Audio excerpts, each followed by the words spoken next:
Today's video guys ay gagawa na natin ng teardown video itong inverter ni CNS WI Power.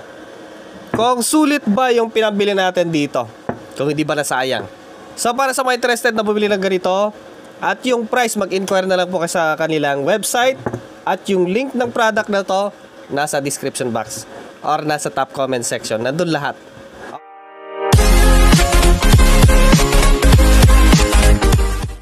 At tingnan na rin natin yung quality sa loob ni inverter ni CNS WI Power. 1500 watts, pure sine wave, 3000 watts yung kanyang peak. Up, pahigpit siya, last thread na. Ang lakas pa ng torque. Yan, wala na, lost thread na yun kasi nga pahigpit. Hindi ko nakikita eh.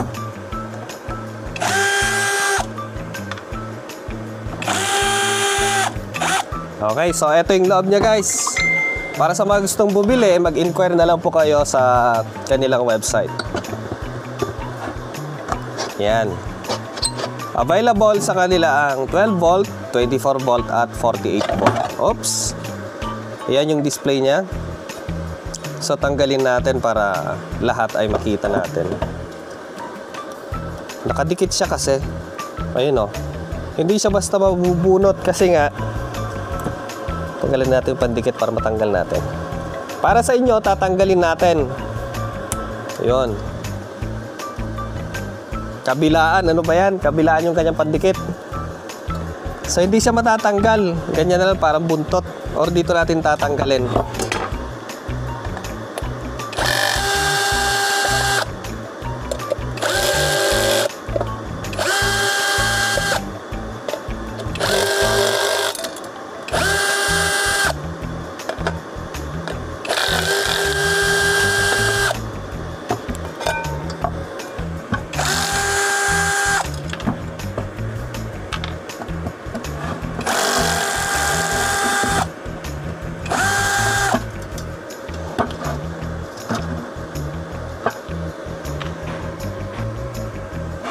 Tapos dito sa harap niya.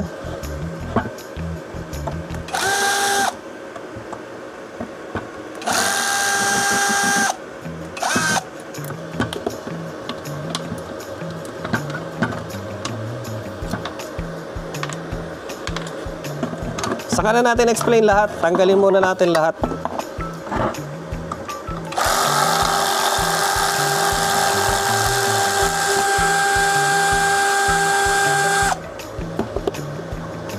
Meron siyang insulator oh.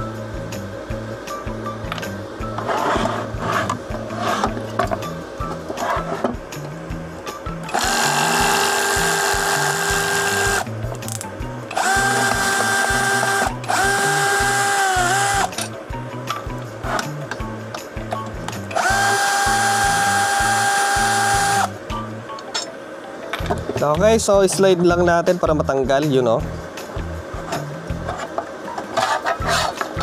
Yan, meron pa siyang papel sa ilalim.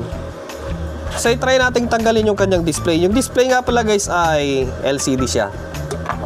So, tanggalin natin. Baka pwedeng tanggalin. Nakakatakot kasi baka putol yung kanyang wire. Ayun o, ayaw man lang gumalaw. So, wag na lang. Baka mamaya, sayang naman masira. Tapos, meron siyang mga switch dito oh. Ewan kung ano yan. So dito meron siyang dalawang transformer. Ito guys, double E 4220 DC 12 volt 31T. Tapos yung kanyang wire, ang lalaki guys oh, doble din lang. Tapos yung kanyang capacitor, 4, tigda 2 per transformer, 25 volt, tapos 3300 microfarad. Then yung kanyang fuse, 40 ampere, tigda 2 din lang, bali 80 ampere ang isa. 80 ampere, 80 ampere. Dito naman tayo sa kanyang input. Ang ginamit nilang MOSFET dito sa kanyang DC-DC converter para sa 12 volt to higher voltage. So ang ginamit nila ay IRF 1404. So kilala naman guys yung mga MOSFET na matataas yung kanyang current. So nagtingin ako sa online, sa Google. Nasa 162 ampere ang isa. 40 volt na N-type MOSFET.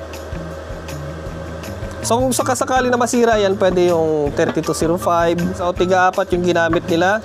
4 dito, 4 din dito. Okay, tapos sa kanyang output, dito, ang ginamit nila na diode ay ganito. So yung iba kasi ang ginagamit ay SMD. Kagaya sa isang inverter ko na nabili ko ng 3,700 na may rating na 10,000 watts daw. Okay, so yan guys yung ginamit nilang diode SMD. Tapos bridge type. So dali niyang nasira kasi nga ang dami niyang weak points. Tingnan nyo, oh. Ang dami niyang weak points. Madaling masunog kasi maliliit yung trace niya. Yung 3,000 watts malabo pa. Tapos yung rating na nilagay nila ay nasa 10,000. So ito, ang laki ng board pero 1,500 watts lang siya. So ibig sabihin, true rating siya. So dito ang ginamit nilang fast recovery diode ay yan siya guys, tingnan nyo na lang tapos i-search nyo sa online kung meron silang bentang ganyan. Pero sa tingin ko madali lang naman hanapin yan eh. Tapos madalang masira yan. Tapos dito naman sa kanyang output, ang ginamit nilang IGBT ay palakin natin para makita ninyo. Okay, sana makita ninyo. So ang ginamit nila ay, hindi ako sure dito TTO, ano ba yan? 60U, hindi naman siya Q eh. Gian, UG60 EQ. So nagtingin ako sa online, wala siyang ganyan pero may replacement guys. Mas maganda. So mas maganda ito kaysa yung dati. Pero parehas sila na 60 ampere. Eto guys, oh. Kung sakasakali, pang inverter welding machine na yan. So parehas sila 60 volt, 60 ampere field effect. Yan na IGBT. So pwedeng pwede sa mga inverter. Okay? 60 ampere, mas malakas. Pero sa tingin ko parehas lang sila guys. Okay? Ayan. Then dito, nandito yung kanyang inductor para sa kanyang output. Eto guys, ang trabaho niya ay gawin niyang fine sine wave, yung high frequency na output galing dito. Okay, tapos meron siyang filter. Okay, so kung mas malaking inverter, mas malaking ganito. Yung 3,000 watts or 5,000 watts, mas malaki siya. Tapos, mas malaki syempre yung kanyang capacitor, yung filter. Yung transformer, syempre, mas malaki. Higher wattage, higher voltage, lalaki siya lahat. Tapos dito meron siyang inductor para sa kanyang current sense. Another filter. Tapos dito may additional na mga board kagaya nito. Ito yung kanyang board para sa kanyang output na sine wave. Ito, para dito. Tapos dito naman meron siyang power supply. Yung 12 volt, i-divide niya into different voltage. 5 volt, 12 volt, or basta yung need ng kanyang output. Gaya dito. Hindi kagaya ng mga ordinaryong inverter na direct yung drive. Galing sa input, yung 12 volt papunta sa kanya dito. Or yung iba, meron dito, naka-separate dito. Pero mas maganda to kasi nga kung may problema yung system, hindi na siya under ito. Meron siyang separate na power supply. SMPS. Tapos meron siyang additional na board dito. Ewan ko ano to. Ayan, para sa kanyang display at sa kanyang mga alarm. Sa madaling salita, isolated yung kanyang mga supply dito sa kanyang mga driver, sa kanyang primary dito sa 12 volt. Isolated siya, wala siyang pakialam sa kanyang secondary. Yun ang kagandahan sa mga malalaking inverter kagaya sa mga hybrid. Yung 12 volt, itatas niya to 100 something or 200. Tapos meron siyang step down. Doon niya ibababa yung voltahe ng 12 volt, 5 volt, 8 volt para sa kanyang mga circuits.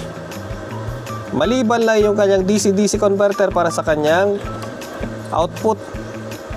So dito parang ganun din siya. Kaya safety yung mga board niya. So sa mga nagtatanong kung better ba siya kay Mencela, mas better guys kasi sa board pa lang ang laki.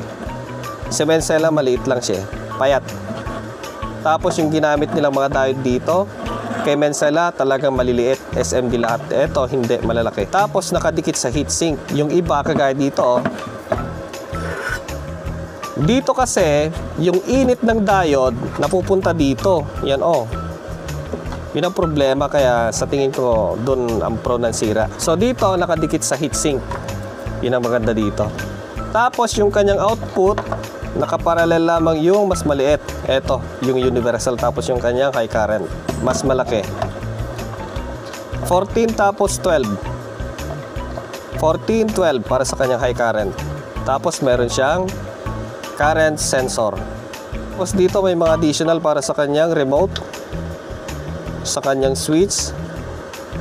Okay, wala yung ano guys, yung hinahanap nyo na ano, charger ng cellphone, kasi yun kumakain kahit hindi mo ginagamit. Dito wala. Tapos dito meron nakadikit dito na sensor para sa kanyang smart cooling system. Ayan o, powered by Algorithm. Hindi, joke lang. So ito guys, pag mainit na yung heatsink, automatic na aandar siya. So yung ibang inverter kasi, aandar siya according sa kanyang load. Kung may load tayo mabigat, automatic aandar. Pag magaan, hindi siya aandar. So ito, powered by heat. Pag uminit, saka siya aandar. Okay, tapos sa tingin ko dito, nasa secondary yung kanyang supply eh. Okay, kung hindi aandar yung system, hindi siya aandar. Okay. Tapos sa ilalim, tingnan natin kung may mga weak points, yung mahinang parte, lalong-lalo na sa kanyang primary. Okay, yun guys, oh, matibay oh. Meron siyang wire nakalagay, tapos may hinang. Tapos ang lalaki oh. Ang lalaki. Tingnan natin kung kabilaan pa. Ah, hindi na. Pero meron siyang wire na malaki, tapos nakahinang oh. Meron pa siyang cover. Yan. Tapos sa kanyang secondary, ganun din lang, meron siyang hinang, meron siyang wire. Sa tingin ko dito guys, yung ginamit na board maganda, high quality. Ayan. Tapos tingnan natin kung may bleeder yung kanyang capacitor, kasi hawak tayo na hawak. Wala naman na. Meron siyang bleeder yun oh. Merong resistor na naka-parallel sa supply. Okay, mahirap kasi kung wala, tapos hinawakan natin, masakit. Okay, so maganda siya guys. Magandang klase. Ayos. So para sa mga interested na bumili ng ganitong klaseng inverter, power inverter, si CNS-WI Power. Sulit din naman siya guys. Quality yung ano niya, yung mga parts sa loob. Tapos mga pwede siyang i-replace kung sakaling may problema.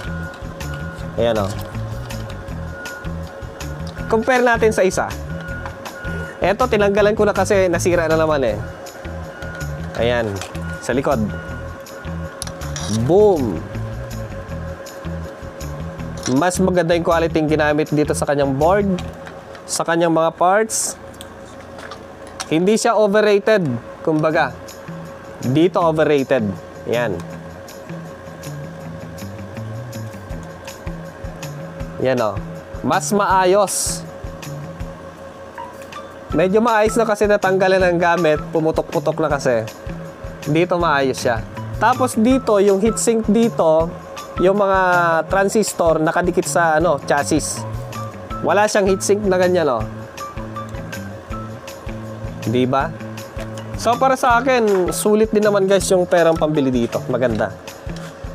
Sa isang brand, yung isang tinir down ko noon at nireview si Mensela, parang mas maganda to ngayon. Okay, 2,200 watts yun noon. Overrated, eto. Hindi. Sakto lang. Saktong-sakto. Okay.